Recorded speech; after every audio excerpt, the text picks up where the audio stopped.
Hello students, welcome back. So আমি এতিয়া first chapter second ইয়াৰ যেটো মোৰ দৰকাৰ হেতু আমি এটা স্টাৰ্ট কৰিম আৰু সেই চ্যাপ্টাৰটো লিখা আছে কি লিখিলো মই বোৰ্ডত the chapter is electrostatics. Electrostatics আমি স্টাৰ্ট কৰিম দে ঠিক আছে Electrostatics is the first chapter and it is a huge chapter, you know. This chapter you have to study in by dividing the chapter in some category. প্রথম আমি electric force পঢ়িম, after that electric field, then field due to point charge, dipole and plane sheet এখিনি পঢ়িম আমি তাৰমানে force পঢ়িম, then after that আমি field পঢ়িম. After that we are going to study potential. তাৰপিছত আমি পঢ়িম capacitor বা capacitance. So this chapter is a huge chapter. So আমি step by step chapterটো শেষ কৰি গৈ থাকিম. So this is electrostatics, the chapter. মই direct chapterটো start কৰিছো. তাৰ আগত আৰু এটা কথা কৈছো মই তোমালোকক. You have studied the chapter gravitation in your first year. There you have studied gravitational field intensity, gravitational potential energy. The same concept you have to study here, but the thing is that in this case তোমালোকৰ কি থাকিব ইয়াত তোমালোকৰ অকল এটাই কথা থাকিব হেতু হয় যে ইয়াত আহিব electrostatic force, electrostatic field, electrostatic potential অকল নামটো চেঞ্জ হৈ যাব gravitation যেনেকৈ তোমালোকে ইউজ কৰিছিলা because of the mass is the quantity which is responsible for the gravitational force আৰু ইয়াত electrostatics chapter 2 the quantity which is responsible for electrostatics সেই গোটেই চ্যাপ্টাৰটো হল সেই চ্যাপ্টাৰটোৰ মেইন যেটো হিৰো সেইটো হল CHARG কি লিখিলো আমি चार्ज से शुरू चार्ज में खत्म এনেকৈ কথাটো দে চাৰ্জৰ পৰা আৰম্ভ আৰু চাৰ্জৰ লগতে গোটেই কাহানী কৰি পেলাই আমি চ্যাপ্টাৰটো পঢ়িব লাগিব ঠিক আছে তো ফাৰ্স্ট অফ অল চ্যাপ্টাৰৰ নামটোৱে কৈছে ইলেক্ট্ৰোস্ট্যাটিক্স তা মানে কি ইলেক্ট্ৰো তাৰমানে ৰিলেটেড টু চাৰ্জ ইলেক্ট্ৰিসিটি এণ্ড ষ্টেটিক্স মানে ৰৈ থকা চাৰ্জ এনেকুৱা এটা খতৰনাক বস্তু ই যদি ৰৈ থাকে তেতিয়াও ই জেং কৰে আৰ চাৰ্জ যদি গৈ থাকে তেতিয়াও ইয়াৰ ক্যাৰেক্টাৰিস্টিক্স কনসিকুয়েন্সেস বেলেগ বেলেগ হৈ যায় ৰেষ্টত থাকিলেও ইয়াৰ ক্যাৰেক্টাৰিস্টিক্স বহুত দেখুৱায় মোশনত গলেও বহুত ক্যাৰেক্টাৰিস্টিক্স দেখুৱায় যেনেকৈ ফৰ এক্সাম্পল তোমালোকে ক্লাস 10 ত পাইছিলা if a charge flows then there is electric current তাতে শান্তি নহয় and if there is an electric current then around that there will be a magnetic field so charge গৈ গুছি চার্জ মুভমেন্ট কৰাৰ লগে লগে কনসিকুয়েন্সেস আহিলে কাৰেন্ট ম্যাগনেটিক ফিল্ড তাৰপিছত ম্যাগনেটিক ফিল্ড অহাৰ লগে লগে তাৰ ঢেৰ কনসিকুয়েন্সেস আহিব আৰু ৰৈ থাকিলে চাৰ্জে কি দিয়ে ৰৈ থাকিলে চাৰ্জে দিয়ে ফোৰ্স ফিল্ড থাকে পটেনশিয়াল দেন এটা কন্ডাক্টৰৰ কাৰণে আমি ক্যাপাসিটেন্স এইখিনি আমি ক্যালকুলেট কৰিব পাৰো so in the study of the beginning of this chapter if we want to do the details the study of this chapter ta amar prothom kotha janibo lagibo what is electric charge so তোমালোকে শুনিবা মন গলে লিখিব পাৰা electric charge definition is very critical এটা যদি মই কাৰোবাক খুদিলো হেতেন তেতিয়া হলে খুদিলে কব চার্জ মানে কি what is charge just think অলপ তুমি ভাবাচোন পজ কৰি পেলাই ডেফিনেশন নাহে পটকে চার্জ মানে কি এনেকা হে চার্জ নো কি চার্জ পজিটিভ নেগেটিভ হ্যাঁ না কি চার্জ কি আকৌ ডেফিনেশন তো নাই definition to it is as like as critical as the time definition of time যেনেকৈ critical হেনকা charge or definition to critical হলেও মই তোমালোকক কৈছো যে চার্জ থাকে কাৰ ইলেক্ট্ৰন প্ৰটনৰ থাকে তোমাৰ মোৰ না থাকে ভগৱানে এইটো কোৱালিটি অকল ইলেক্ট্ৰনৰ প্ৰটনক দিলে তো চাৰ্জ টু কাৰ থাকে ইলেক্ট্ৰন প্ৰটন আৰু ইলেক্ট্ৰন প্ৰটনটো কি বস্তু ইলেক্ট্ৰন প্ৰটনটো হল ফান্ডামেন্টাল কোয়ান্টিটি আৰু সেই ফান্ডামেন্টাল কোয়ান্টিটিটো চাৰ্জ থকা কাৰণে they have some special characteristics so ইমানখিনি কথা যদি আমি মিলাই দিও then we can define charge মই ডেফিনেশনটা বনাইছো তোমালোকৰ কাৰণে হেতু হল charge is the intrinsic property of elementary particle intrinsic মানে একদম pure by born property charge is the intrinsic property of elementary particle কেটা কোনকিটা ইলেক্ট্রন প্রোটন সেইকিটা because of which jar karone it shows some interaction forces and interaction energy sir interaction force or interaction energy mane ki tar mane hol interaction force mane attraction repulsion hoy charge thoka karone he dutar electron er majot repulsion hoy এটা electron এটা প্ৰটনৰ মাজত attraction হয় ঠিক আছে so আকৌ এবাৰ শুনিবা charge is the intrinsic property of elementary particle because of which they shows some kind of interaction forces and some kind of interaction energies ঠিক আছে এতিয়া কথাটো হ'ল ইউনিভাৰ্সৰ যিমান চাৰ্জ আছে সেই চাৰ্জটো কিন্তু এটা কনষ্টেণ্ট কোৱান্টিটি দে চাৰ্জ কোনো বনাব নোৱাৰে চাৰ্জ কোনো ডেষ্ট্ৰয় কৰিব নোৱাৰে সো এটো হ'ল আমাৰ চাৰ্জ এতিয়া আহি গ'ল how many types of charges are there hetu depending on polarity eta koa hoise positive charge eta koa hoise negative charge so does it mean that the charge which is named as positive tar he charge tur gar uprot ki positive likha asile niki aro tar gar negative likha asile niki no hoy answer to whole people have found that there are two types of charges it means that two types of quantity which can have interaction between them and এই দুটা বস্তুৰ যিটো property পালে সেই property কিটা কি হয় দে have sum opposite character যদি অপোজিট ক্যাৰেক্টাৰ হয় তেনেহলে এটা পজিটিভ দিলে পজিটিভৰ অপোজিট নেগেটিভ হ'ব লাগিব বা এটাক যদি নাম দিলে তেন ইয়েস তেতিয়াহলে আৰু এটা নাম দিব লগিয়া হ'ল তেন নো ঠিক আছে সো সেইকাৰণে ইজি টু কি পজিটিভ আৰু নেগেটিভ দি দিয়া so they have named as positive and negative charges so this is a very basic thing so I request on the very first class that go through in detail line by line NCERT kitabkhon পঢ়িবা ঠিক আছে then after that so types of charge all of you please write in your copy and also please while following the video I request everyone that properly sit in your table with pen and paper and write and attend the class as like is your offline classes okay now next you write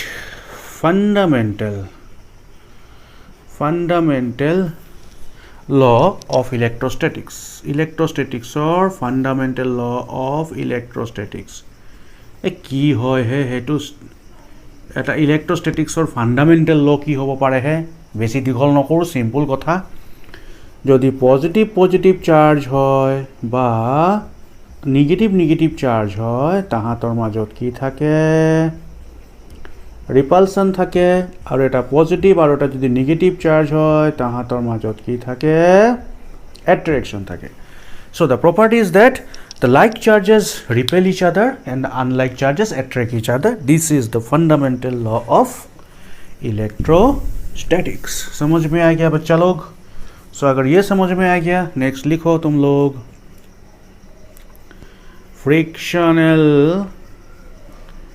electricity class 7 8 9 মনত পেলোৱা 7 8 9 ত science কিতাপত লিখা আছিল যে if you have a comb and your dry hair ত খুবছে ঘহিব লাগিব Fani provided you should have hair on your head not মুনিছ নহলে নহব আকৌ তাৰ মানে ফনি এখন লৈ পেলাই খুব মূৰত যদি ঘহি থাকা and with that comb ফনিখন লৈ পেলাই যদি এনেকে সৰু সৰু কাগজৰ টুকুৰাৰ ওচৰত যদি এনেকা কমটো তুমি যদি লগাই দিয়া then you see that these pitches will be attracted এনেকে attract কৰিলে this is because of electricity আমি পঢ়িছিলো সৰু ক্লাছত পঢ়িছিলো this is because of electricity but এতিয়া ডাঙৰ ক্লাছত পঢ়িম যে that is because of electricity all right but why because of electricity to হৈছে এটো আমি পঢ়িম তেতিয়া আমি পঢ়িছিলো yes it happens now in 12 we will study why it happens so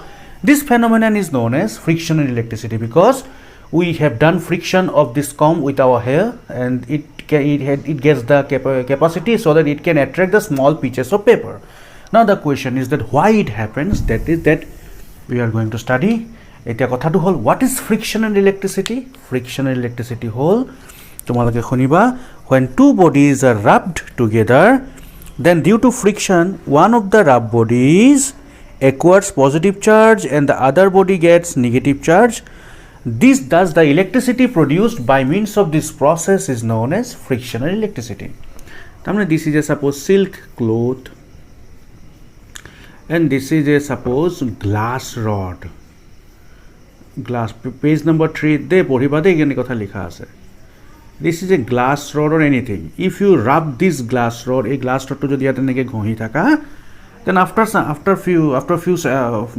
minutes of rubbing you can find that one body will be positively charged and another body will be negatively charged So you see, by means of rubbing, I can charge one body positive and another body negative charge kori dibo paru.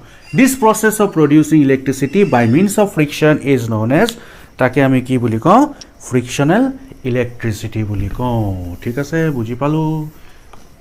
Etia kothatu hol je ghohile charge kiyo hoy. Why? This happens because of the property. This happens because of the property ki boli kolo he property tor naam tu hol work function. It's a work function mane ki asle. Work function, you can remember dual nature of radiation. Some chapter is being taught to you by your teacher in chemistry. Tat koa asle ki work function mane ki, suppose there is a piece of metal aru he metalot mane eta electron eta ki ase innermost surface ot mane electron bur generally ki hoy outermost surface ot amar thake he electron kitai free electron hoy no jano. So electrons are attracted in the outermost surface. Electron kita mane valence shell thoka electron bor ase aru he electron bor ki hoy jodi free hoy then they take part in conduction. Kintu eta metalor bhitorot thoka jibur atom ase he atom bor atom ase no jano. He atom boror ei je outermost jibur electron ase he electron khini jodi free kori dibo paru surface jodi ani dibo paru tetia he ei electron khini ki koribo pare conduction koribo pare. Kintu electron khini to nije nije nahe. Electron khini anibole hole ami electron khini bahiror pora ki dibo par lagibo energy dibo lagibo. With that energy the electron can escape from this bonding. A bonding or pora escape hoi pelai eta level ot ahi jay jetok ami conduction band ba conduction level boli ko aru hetu level ot ahi joar pisot mane surface ot ahi joar pisot they can take part in the conduction. Now the question is that electron burok bonding or pora detach kori pelai surface ot anibo karone detach kori pelai surface ot anibo karone jitu energy dibo lage he energy to koa hoy work function. Thik ase. So work function is the minimum energy which is required for a metal surface so that we can liberate the electron to its surface so that it can take part in the conduction. Now the question is that suppose there are two bodies, etu eta body yar naam suppose x, etu aro eta body yar naam suppose y. Yar work function besi, yar work function kom. The question is that in which body, in which material a aru b x aru y er majot kuntu body kuntu material ot electron to agot release hobo. Answer to hol jar work function kom hei material to electron burok kom energy dile hi surface ot gusi ahibo. Ar jar work function besi tar electron burok bahut beshi energy diar pisothe electron kini surface ot ahibo. So the material having lower work function will release the electron first to the surface and the material having higher work function will take some time to release the electron to the surface in comparison with the other. Thik ase ei kotha to buji palu. Etia kotha to hol suppose there are two bodies, one body is A, another body is B. Thik ase one body is A, another body is B. These two bodies are rubbed against each other. Eta antur logot ghohise mane friction hoise suppose এই বডিটো ইয়াত এনেকে আনি পেলাই কি কৰিছে এই বডিটো ঠিকছে ইয়াত ঘহিছে মানে যেতিয়া ঘহিব at the point of contact তাত কি প্ৰডিউস হ'ব হিট প্ৰডিউস হ'ব হিট মানে কি heat is a form of energy সেই এনাৰ্জিটো কোনে পাব এ আৰু বি দুইটাই পাব বিকজ সেই দুটা বস্তু ঘহিছে কাৰণে হিট প্ৰডিউস হৈছে সো সেই হিটটো এ টু যাব বি টু যাব আৰু সেই হিটটো কি হয় এনাৰ্জি আৰু সেই এনাৰ্জিটো পাই যোৱাৰ লগে লগে এই যে দুটা সাৰফেসৰ যে ইলেক্ট্ৰনবোৰ আছে সেই ইলেক্ট্ৰনবোৰটো এনাৰ্জিটো পাবলৈ আৰম্ভ কৰিব ৰাইট এতিয়া কথাটো হ'ল এই যে বডিটো আছে ইয়াৰ ওয়াৰ্ক ফাংশন সাপোজ বেছি ইয়াৰ ওয়াৰ্ক ফাংশন সাপোজ কম তেনেহলে কোনটো বডিত ইলেক্ট্ৰনটো বেছি আগত ৰিলিজ হ'ব যাৰ ওয়াৰ্ক ফাংশন কম সেই মেটেৰিয়েলটোৱে এনাৰ্জি পালে সোনকালে ইলেক্ট্ৰনটো ৰিলিজ কৰি দিয়ে সো এ আৰু বি কি এনাৰ্জি পাইছে হিট এনাৰ্জি কোৰ পৰা পাইছে ফ্ৰিকশনৰ পৰা পাইছে সো ফ্ৰিকশনৰ পৰা যেটো হিট এনাৰ্জি এ আৰু বি পাইছে সেই এনাৰ্জিটো লৈ এ আৰু বি এ ইলেক্ট্ৰন ৰিলিজ কৰিব এ আৰু বিৰ মাজত যদি বিৰ ওয়াৰ্ক ফাংশন কম তাৰ মানে ই সোনকালে ইলেক্ট্ৰনটো ৰিলিজ কৰিব আৰম্ভ কৰিব আৰু ই দেৰিকে কৰিব আৰু সেই ৰিলিজ কৰিবলৈ আৰম্ভ কৰোঁতে ই সোনকালে ইলেক্ট্ৰনটো অলৰেডি ৰিলিজ কৰিলে, ছাৰ্ফেচত আহিয়ে গ'ল, আৰু ইয়াৰ এতিয়ালৈকে ছাৰ্ফেচত আহি পোৱা নাই। এতিয়া কথাটো হ'ল ইয়াৰ আগতেই ছাৰ্ফেচত আহি গ'ল, ইয়াৰ ছাৰ্ফেচত আহি পোৱা নাই। তো ছাৰ্ফেচত আহি যোৱাৰ পিছতো যদি তুমি ঘঁহি থাকা, এইটো ইয়াৰ ছাৰ্ফেচত অলৰেডি ইলেক্ট্ৰন আহি গ'ল, ইয়াত অহা নাই এতিয়াও, তাৰপিছত আহি যোৱাৰ পিছতো যদি তুমি ঘঁহি থাকা, তেনেহ'লে ছাৰ্ফেচত থকা ইলেক্ট্ৰনটো এই ইয়াত ৰিলিজ ট্ৰেন্সফাৰ কৰি দিব নাই? অভিয়াছলি কৰি দিব। কৰি দিয়াৰ লগে লগে কি হ'ব, ইয়াত অলপ ইলেক্ট্ৰন কমি যাব, আৰু ইলেক্ট্ৰন কমি গ'ল মানে B surface will be positively charged, and A will be কি হ'ব, নিগেটিভলি চাৰ্জ, কাৰণ এটোৱে ইয়াৰ পৰা অলপ ইলেক্ট্ৰন লৈ ল'লে। This is how, in terms of work function, we can explain how one body can be negatively charged and the other body can be positively charged. Hope you have understood this one. So here that a question I have. What are the two most important changes we can observe in friction and electricity? Answer to whole. In case of friction and electricity, the body having lower work function get positively charged and the body having higher work function get negatively charged. 1 point. Point number 2, the body which is positively charged loses a definite number of electron. It means that the body which is positively charged loses a fraction of mass. Electron eri dia mane olop mass komi joa. And the body which is negatively charged gains a fraction of mass. So এইটো for important question, এইটো পৰীক্ষাত আহিব পাৰে. This is the two important point because of মানে what are the changes we can observe because of friction and electricity? It will changes. One will be positively charged, another will be negatively charged, and one is going to gain some mass, one is going to lose some mass. So here per question আহিব, what do you mean by friction and electricity? Explain in terms of work function.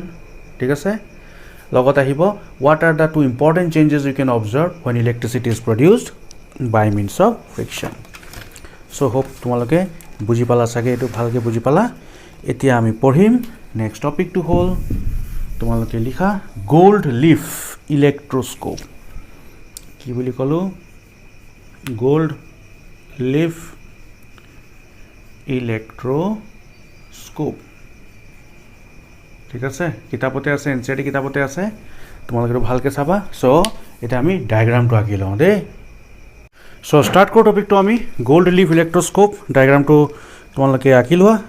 So' first of all এই ডিভাইচটোৰ কামটো কি হয় যে suppose তোমাৰ ওচৰত এনেকুৱা nail এটা আছে, ছাপ'জ গজাল এটা আছে তোমাৰ ওচৰত দেই, বা তোমাৰ ওচৰত মেটেলিক স্কেল এটা আছে, বা এনিথিং ইউ হেড, সেই বস্তুটোৰ গাত চাৰ্জ আছে নে নাই জানিবৰ কাৰণে তুমি এই ডিভাইচটো ইউজ কৰিব পাৰা। It is a device used to detect the presence and the nature of electric charges. নেচাৰটো জানিব পাৰি, nature of electric charges on a body where, ঠিক আছে, it is a device used to detect the presence of charges in a body known as electroscope. It is a sensitive and commonly used type of apparatus to know the presence of charge. এইটো charge জানিবৰ কাৰণে। Simple কথা চোৱা, এইটো এটা cork যাতে ইয়াত air হ'ব নোৱাৰে, এইটো এটা মেটেলিক ৰড, এইটো এটা প্লেট, এইটো হ'ল গোল্ড লিফ, সোণৰ পাত। ছাৰ গোল্ডে কেলৈ লগায়? Because gold is the purest metal, one of the purest metal. তাতকৈ বেছি পিয়ৰ বুলি ক'লে প্লেটিনাম আমি জানো। এতিয়া চিম্পল কথা, ছাপ'জ এই স্কেলটো, ছাপ'জ এই মোৰ ডাষ্টাৰটোৱে ধৰা নাই, ডাষ্টাৰটোত ইয়াত চাৰ্জ আছেনে নাই জানিব লাগে। চাৰ্জ আছেনে নাই জানিবৰ কাৰণে মই কি কৰিলোঁ, এইটো ইয়াত লগাই দিলোঁ। লগাই দিয়াৰ লগে লগে কি হ'ব, চাৰ্জটো ফৰফৰাই এইফালে আহি যাব, আহি পেলাই এই যে প্লেট দুটা আছিলে, এই প্লেট দুটা এনেকৈ লাগি থাকে জেনেৰেলি। ফৰফৰাই চাৰ্জটো অহাৰ লগে লগে এইটো প্লেটতো চাৰ্জ আহিব, এইটো প্লেটতো চাৰ্জ আহিব। তো ছেইম যদি চাৰ্জ আহে তেতিয়াহ'লে অভিয়াছলি এটা প্লেট আনটো প্লেটক ৰিপেল কৰিব। নাই বুজা? ইয়াত যদি কিবা চাৰ্জ বডি এটা লগাই দিওঁ, চাৰ্জটো ইয়াৰ মাজেৰে আহিব। ইয়াতো ছাপ'জ যিটো বডি লগালোঁ, এই বডিটোৰ এই মাথাটোত ছাপ'জ পজিটিভ চাৰ্জ আছিলে, চ' পজিটিভ চাৰ্জ ইয়াৰ মাজেৰে আহিব। তো এই প্লেটটোও পজিটিভ চাৰ্জ পাব, এই প্লেটটো পজিটিভ চাৰ্জ পাব। যদি পজিটিভ চাৰ্জ পায়, এটা আনটোৰ পৰা ৰিপেল হৈ যাব। চ' কিবা এটা বডি যদি ইয়াত টাচ কৰাৰ লগে লগে এই দুটা মাথা ৰিপেল হৈ যায়, তাৰমানে আমি গম পাম যে এই বডিটোত চাৰ্জ আছিলে। আৰু যদি প্লেটটো একো মতলবে নাই, হাৱাই নিদিয়ে, যেনেকুৱা আছে এনেকুৱা দীঘল হৈ থাকি গ'ল, তাৰমানে যিটো বডি চাৰ্জ টাচ কৰিছোঁ তাত কোনো চাৰ্জ নাই this is how this body can gives the presence of charge on a body এইটো সময় গ'ল্ড টিপ ইলেক্ট্ৰস্কোপ এইটো তোমালোকে ভালকৈ পঢ়িবা দেই তোমালোকে কিতাপ NCERT এখনৰ পৰা পঢ়িবা এইটো কুৱেশ্যন আহিছিলে কেতিয়াবা হা after that one of the most important topic এই টপিকটো তোমালোকে লিখা এই টপিকটো হ'ল ইউ ৰাইট ইলেক্ট্ৰষ্টেটিক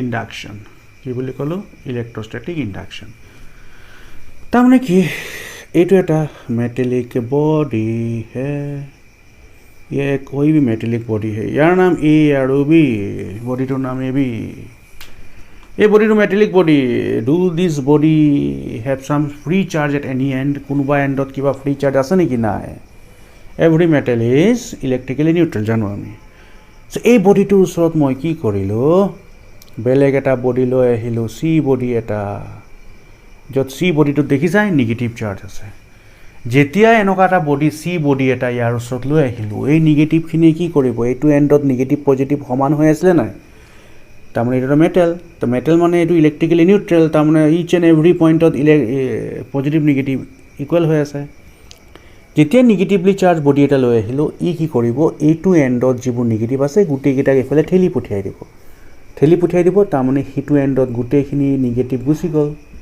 তাৰমানে ইয়াত অকল কি থাকি গ'ল ইয়াত অকল পজিটিভখিনি থাকি যাব ঠিক আছে so' this process of electrifying a body এটা এণ্ড পজিটিভ আৰু এটা এণ্ড নিগেটিভ যে কৰি দিলোঁ this process of electrifying a body because of the presence of another body is known as electrostatic induction and this is a temporary electrification জানানে because as long as the body C will be in presence of this body during that time only this end will be positive this end will be negative and if you remove the body C then again this body will become neutral this process is known as electrostatic induction ঠিক আছে কথাটো বুজি পালো so এটো positive হৈ থাকিব এটো আমাৰ কি হ'ব নেগেটিভ হৈ থাকিব এতিয়া আৰু এটা কথা ইয়াতে তোমালোকে লিখি ল'ব পাৰা the charges মেইন ঘটনাটো কোনে কৰিছে C এ কৰিছে লিখি লোৱা The charges of C are termed as inducing charge. এটো কি বুলি কয় inducing charge.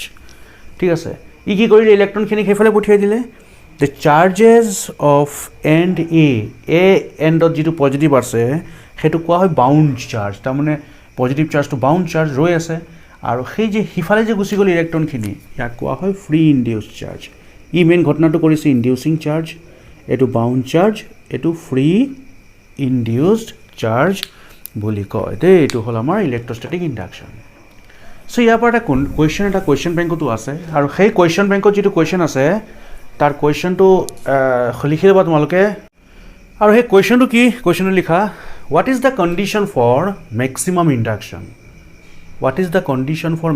ইণ্ডাকশ্যন ঠিক আছে তাৰ আনচাৰটো কি তাক এবাৰ কৈছোঁ ইণ্ডাকশ্যন হ'লে এই যদি বডিটো আনো চ' এইটো পজিটিভলি চাৰ্জ হৈ যাব আৰু এই ইলেক্ট্ৰনটো ঠেলি ইফালে দিব চ' সেইটো নিগেটিভলি চাৰ্জ হৈ যাব এতিয়া এই যে বডি চি ছাপ'জ মই ধৰি ল'লোঁ এই ৰাস্তাটো বডি চিটো যদি দূৰত থাকে তাৰমানে ইয়াত ইণ্ডাকশ্যনটো বহুত কম হ'ব এই বডি চিটো মই যিমানে এনেকৈ ওচৰত লৈ আহিম ইমানে এই ইণ্ডাকশ্যন মানে বেছিকৈ ইলেক্ট্ৰন ঠেলিব নাই চ' বডি চিটো যদি মই একদম ওচৰত লৈ ইমানখিনি লৈ যাওঁ তেতিয়াহ'লে ইণ্ডাকশ্যনটো বহুত বেছি হ'ব ইয়াক যদি মই আৰু অলপ ওচৰত লৈ যাওঁ তেতিয়াহ'লে ইণ্ডাকশ্যন অভিয়াছলি আৰু বেছি হ'ব it mean that as much we bring the body C closer to A B that much more induction will tech place ঠিক আছে তাৰমানে চি বডিটো মই ইয়াৰ যিমান ওচৰত লৈ যাম সিমানেই ইণ্ডাকশ্যন বেছি হ'ব এতিয়া বহুত ওচৰত মানে কিমান ওচৰত একেবাৰে ওচৰত যদি লৈ যাওঁ তেতিয়াহ'লে ইণ্ডাকশ্যনটো চবতকৈ বেছি হয় বুলি কয় এতিয়া একেবাৰে ওচৰত লৈ যাওঁ একেবাৰে ওচৰত যে ক'লোঁ ইয়াৰ কিবা নাম আছে নেকি আছে তাৰমানে ইয়াক যদি মই একেবাৰে ওচৰত লৈ যাওঁ তেতিয়াহ'লে যিটো ইণ্ডাকশ্যন হ'ব সেইটো মেক্সিমাম সেই যে একেবাৰে ওচৰত যে লৈ গ'লোঁ এই কিবা ইয়াৰ নাম আছে নেকি আছে সেইটো কোৱা হয় মিনিমাম ভেকুৱাম ডিষ্টেঞ্চ কি বুলি ক'লোঁ মিনিমাম ভেকুৱাম ডিষ্টেঞ্চ মনত ৰাখিবা if the inducing body is placed at minimum vacuum distance from the induced body, then the induction is maximum. মনত থবা দেই, ঠিক আছে? এতিয়া নেক্সট পঢ়িম আমি basic properties of electric charges. মনত থবা দেই, basic properties of electric charges. Basic property বুলি ক'লে ভেৰাইটিজ বুকত তোমালোকে বহুত কথা পাবা যে property মানে charge can be positive, charge can be negative, like চাৰ্জৰ মাজত attract, আনলাইক চাৰ্জৰ মাজত repel, সেইবোৰ ঢেৰ কথা পাবা। বাট বেসিক প্ৰপাৰ্টি কিন্তু তিনিটা এনচিআৰটিত লিখা আছে, সেই তিনিটাই লিখিবা। আমিও সৰুৰ পৰা সেই তিনিটাই পঢ়ি আহিছিলোঁ।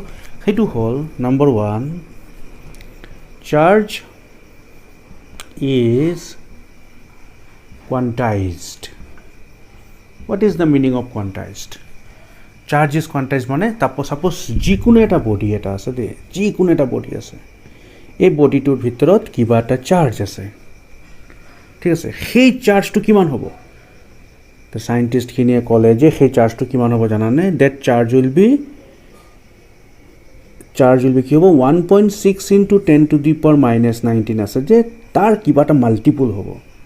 আৰু যিটো বস্তু মাল্টিপুল হ'ব, যিটো কোৱান্টিটি হ'ব, that should be an integer, এইটো ফ্ৰেকশ্যন হ'ব নোৱাৰে। তাৰমানে charge of any object is an integral মানে এটা গোটা সংখ্যা, এটা মানে এটা হোল নাম্বাৰ, ঠিক আছে? The charge of any object is an integral multiple of the charge of an electron. ঠিক আছে? তাৰমানে চাৰ্জ অফ এনি বডি, যিকোনো এটা বডি, সাপোজ এই কলমটোৱে ধৰা, এই কলমটোতে কিবা এটা চাৰ্জ আছে, এই কলমটো মই মুখনিত লাখিছোঁ আৰু এনেকৈ দেই, এই কলমটোতে কিবা এটা চাৰ্জ আছে। Charge of any object is N কি হ'ব? Integral multiple of the charge of the electron, ঠিক আছে? আৰু চাৰ্জ অফ দ্য ইলেক্ট্ৰনটোক ই বুলি কয়, চ' সেইকাৰণে Q equal to N E বুলি কয়। আৰু সেই চাৰ্জটো পজিটিভো হ'ব পাৰে, নিগেটিভো হ'ব পাৰে, চ' সেইকাৰণে আমি কি লিখোঁ? Plus minus N e. So' what is quantization of charge? Direct পৰীক্ষাত আহে এইটো। এটা আনচাৰটো হ'ল charge of any object is an integral multiple of the basic charge, ঠিক আছে? It is n into e. আৰু এনটো কি হ'ব? N should be an integer. এইটো হৈ গ'ল আমাৰ quantization of charge. Hope you understood that, ঠিক আছেনে? এতিয়া কোৱান্টাইজেশ্যনত এটা কথা আহে দেই, কোৱান্টাইজেশ্যনত এটা কুৱেশ্যন, কথা এটা তোমালোকে শুনিবা। This fact is termed as quantization of charge, ঠিক আছে? The fact of quantization can be, question এটা আহে পৰীক্ষাত, what is quantization of charge? আহি গ'ল 1 নম্বৰ। 2 নম্বৰ আহিব, লগতে আৰু এটা লগাই দিব, আণ্ডাৰ হোৱাট কণ্ডিশ্যন কোৱান্টাইজেশ্যন যে তুমি কৈ আছা, তাৰমানে charge of any body, any object কি হয়? Is Q equal to plus minus N E. সেইটো হ'ল কোৱান্টাইজেশ্যন, তাৰমানে যিকোনো বডিৰ চাৰ্জ এইটো হ'ব। কিন্তু পৰীক্ষাত এটা কুৱেশ্যন আহে, কুৱেশ্যনটো হ'ল what is the condition at which quantization of charge can be ignored? এইটো আজিৰ দিনৰ হোমৱৰ্ক, আৰু সেইটো এনচিআৰটিৰ ভিতৰত লিখা আছে, তোমালোকে পঢ়ি পেলাই আনচাৰ মোক ক'বা। চ' ঠিক আছে? চ' কোৱান্টাইজেশ্যন অফ চাৰ্জ শেষ হ'ল। কোৱান্টাইজেশ্যন অফ চাৰ্জৰ হোমৱৰ্কটো হ'ল under what condition quantization of charge can be ignored. Okay, so next we come to property number 2, and the property number 2 whole j conservation of charge. Tar meaning to whole charge, tar mane conservation of charge to ki koise the total charge of an isolated system always remain constant. ঠিক আছে? no one can, লগতে কথাটো এইটো কৈছে যে no one can create charge, no one can destroy the charge. তাৰমানে charge almost ইউনিভাৰ্চত যিমান আছে সিমানে থাকিব। no one can create the charge, no one can destroy also. It means that the charge of the whole universe remain constant. ঠিক আছে? চ' conservation of চাৰ্জটোৱে কৈছে যে কোনো চাৰ্জ বনাব নোৱাৰে, কোনো চাৰ্জ ডেষ্ট্ৰয় কৰিব নোৱাৰে, ঠিক আছে? চ' আমি দুটা প্ৰপাৰ্টি পঢ়িলোঁ, কোৱান্টাইজেশ্যন আৰু এটা কনজাৰ্ভেশ্যন। আৰু নম্বৰ 3 প্ৰপাৰ্টিটো আহিব এডিটিভিটি অফ চাৰ্জ। চাৰ্জৰ এডিটিভিটি প্ৰপাৰ্টি মানে কি? চাৰ্জৰ এডিটিভিটি প্ৰপাৰ্টি মানে কি? ছাপোজ কিবা এটা বডিত 10টা ইলেক্ট্ৰন আছে, 3টা প্ৰটন আছে, তাৰমানে -10 আৰু +3, তাৰমানে টোটেল চাৰ্জ কিমান হ'ব? -7। এইটো হ'ল এডিটিভিটি অফ এ চাৰ্জ। তাৰমানে electric charge is a scalar quantity, the total charge of a body is equal to the algebraic sum of charges located at different points or in different regions of the body. So এইটো আমাৰ তিনটা property. What are the three basic property? Charge is quantized, charge is conserved, and the additivity of the charge. So hopefully all of you have understood. Ekdom simple beginning part to kolu. Next we'll study about Coulomb's law in electrostatics. Tar pisor pora Coulomb's law pora electric force ahibo, then electric field ahibo, then field or application ahibo, then ami field intensity uliam. So ekhini ahi goi thakibo. So ekhini tomaloke bhalke kitabot poriba aru bhalke saba. Thik ase? Hobo. This is the first class.